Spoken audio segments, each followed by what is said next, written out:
and the light around me will be night. Even the darkness is not dark to thee. The night is as bright as day. I guess it's bringing puppetry to its essence, to its simplest form. And because I really am, in my mind, projecting the character through my hand. If I take the wings of the dawn, if I dwell in the remotest part of the sea, even there, thy hand will lead me, and thy right hand will lay hold of me.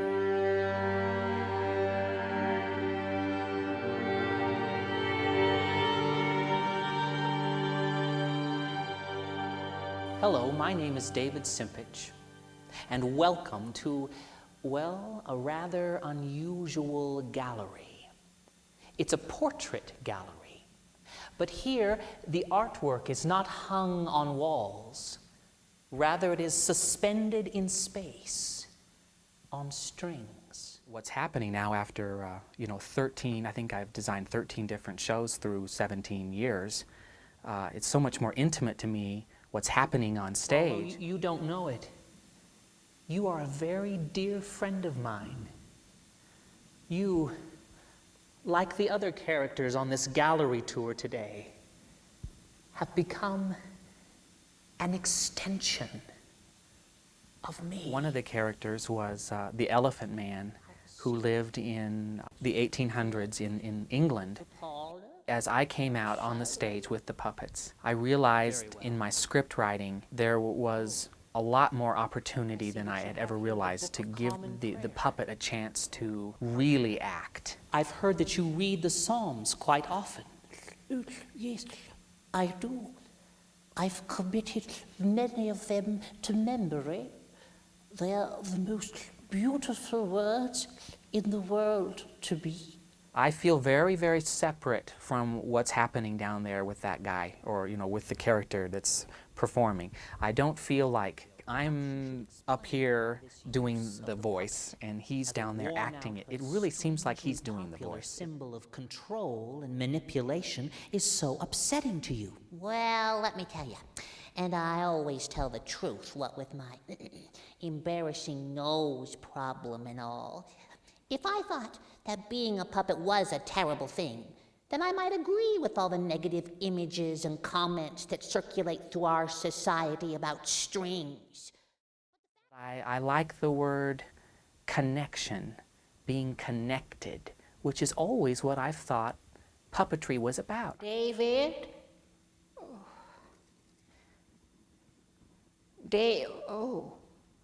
Oh, there you are, way up there. The historical characters in this show, for the most part, were introduced to me by my great-grandmother, Nana Ritter, who is also a marionette in this show.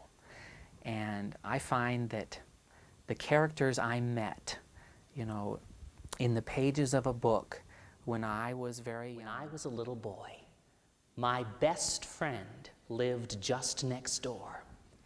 My parents had an apartment attached to their house, and this is where my great-grandmother, Nana Ritter, lived. Almost every day, David would bound or fall or sneak or fly over to my little apartment for a visit. Puppetry helps me now go back to that place that was so easy to visit when I was young. And I see my own children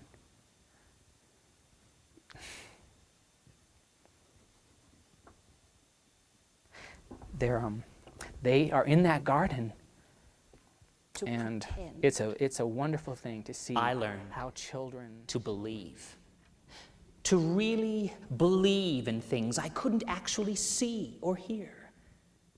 Because as I carefully searched Nana's face as we'd play, there was never a hint, never a glimmer that she was not really believing.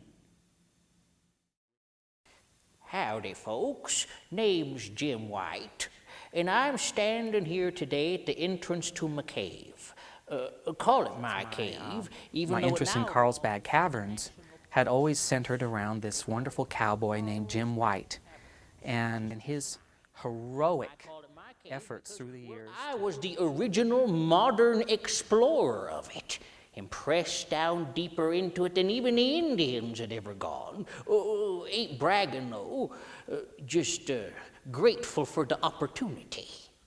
Portraits is unique in that it wasn't a story, wasn't a single story that captured my imagination. I guess what finally captured my imagination was all these different characters that have really nothing in common except my interest in them. Mr. Simpich, working under you gives me a voice and enables me to stand. I can't see up to you nearly as well as you can see down to me, but that's all right.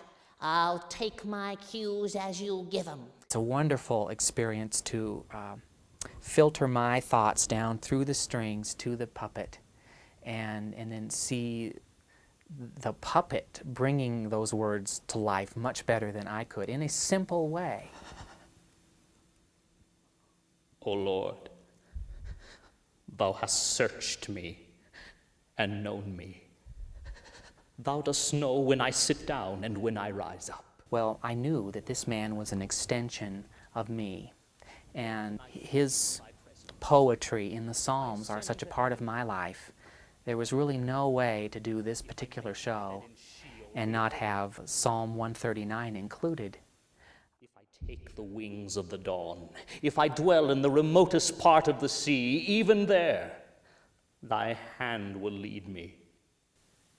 Without imagination, what a poor place my world would be.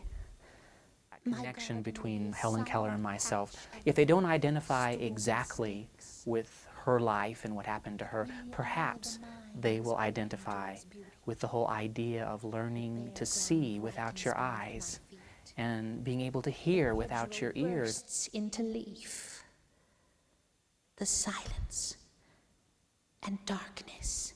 Toward the end of the play, when I include a portrait of Jesus by having just an empty frame, I am expressing that there's a different way of seeing where you don't need your eyes. You are the branches. He who abides in me and I in him, he will bear much fruit. For apart from me, you can do nothing. He knew he was neither connected to himself. St. Francis withdrew from the cave, from his dark night of the soul, and that he went up out of his village of Assisi and hid in a cave. He prayed, Lord, make me an instrument of your peace. Where there is hatred, let me sow love.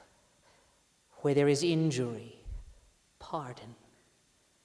Where there is doubt, faith. That's what my puppetry is about, is stimulating the imagination muscle and the desire to know more about the stories I've presented, the characters. My esteemed friend, I claim not to have controlled events, but confess plainly that events have controlled me. What I want to do is involve the audience's imagination along with mine, and then between what I'm doing and what's happening inside their head, I hope that something living can happen. And that's why I continue to be dedicated to the live experience of puppetry. You did not choose me, but I chose you and appointed you that you should go and bear fruit, and that your fruit should remain.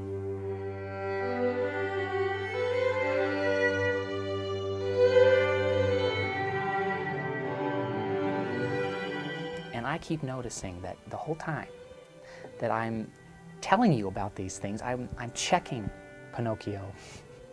I don't know whether I expect him to turn around and say, you're doing all right, or there's too many words, you need more action.